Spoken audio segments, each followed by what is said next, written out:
Welcome back to our tribute to Alton Ellis. We'll be discussing artists and how they can protect their material. But first, you want to follow up from Tony's last comment there. You know, give me the juicy part now, Tony. Well, as I mentioned, this performance at Nakisaki, and I was there with a friend of mine who passed away. The 7th made 2 years since he passed away, and it was wonderful to see Alton, the professional, because I hadn't seen him perform in a while. Going back to the early days of Christmas morning concerts and so on, where you see a young Alton doing his thing and so on. And to see the maturity of the man and the professionalism of the man, directing the band in the manner in which he did, you know, it was beautiful to see the transition, yeah? What is interesting though, you know, is that there was another gentleman on that show, and I turned, who was singing, and he was throwing the mic from one hand to the other hand, and I turned to my late friend and said to him, this boy going to drop the mic in. And the moment I said that, oh my God, all hell broke loose with the speakers. He dropped the mic, rolled into the audience. But it was good to see Alton as a professional. Is he want to always mix his dancing? Because he loves dancing. Is he want to always mix his dancing with his stage performance? Alton could throw down, man. Alton could throw some serious legs. At that Nakisaki, a man came on stage and was throwing 2 legs and doing the galas and them kind of thing, all-time dance. And Alton just take it on, you know. And the whole flames, the whole time, Alton and the flames came out for a moment. You could see the man really, as much as he was a senior man and thing, was must going on good. Yeah, man. Okay. And I know his son took over a lot of his performance in 2007. I tell you, his son is great. That's another Alton coming up. He sings as well as Alton did, and he dances as well as he did also. Yeah. Wow. I mean, his son is great, man. Now, Pat, you also said that Alton mentioned something to you that stayed with you. You have a story to tell us also? Well, it was interesting to me because it's almost like being in the NBA when Michael Jordan was ascending.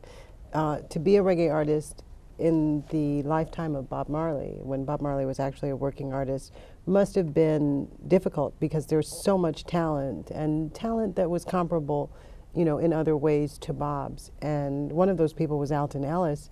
And during that conversation, he made sure to tell me, because I asked him about his journey in music, and he said, you know, I'm thinking about writing a book, and I'm going to call it I Came Before Bob Marley.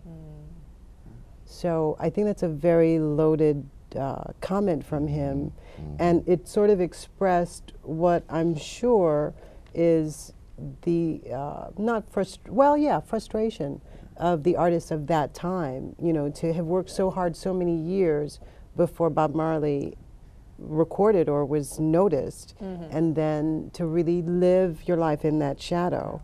You know, that's also a different type of burden. That's not to say anything, he didn't say anything derogatory about Bob Marley. It's a fact, and he could own that fact and say that he in fact came before Bob Marley. Truly not being recognized for maybe perhaps his input in the reggae music. Well, you know, the subtext was never expressed. That was all he said, and you know, it was obvious to me that was the statement, and let's talk about something else. I didn't really belabor the point because it's there, you know. But also it comes back to that copyright and publishing situation, you know. When Jamaica didn't have all of that intact, you know, when Jamaican music, reggae music started back then. Well, as a young artist wants to get his music out there. He wants to be known. He wants to be publicized as much as possible. Then you realize, you know what, these are things I should do to protect myself. What should a person do? Well, or maybe I should address that to Pat. I know that because I work for a company that reports to ASCAP and BMI and all the publishing licensors.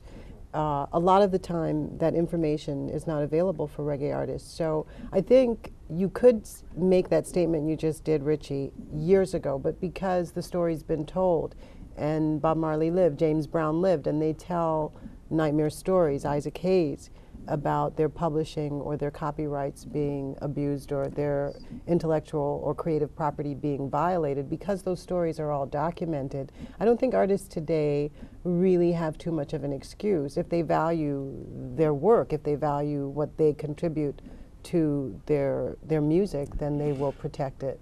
It's something that has to be done. You know, I was going to ask you, Tony, do you feel the same? I mean, do you no, feel what happened, you know, is that these guys, the artists back then, the Delroy Wilson, the Alton Ellis, they were kids. They didn't understand the business side of the business. They just wanted to sing for two reasons. One, girls. Secondly, I'd sing my way out of the ghetto. That I'm going to be recognized in the ghetto. And I'm going to be recognized by my peers and loved by my peers. That was it. You know, so they didn't get into copywriting, and they would write some songs, and next thing you know, that the producer, his name would end up on it as the writer. And then also, a lot of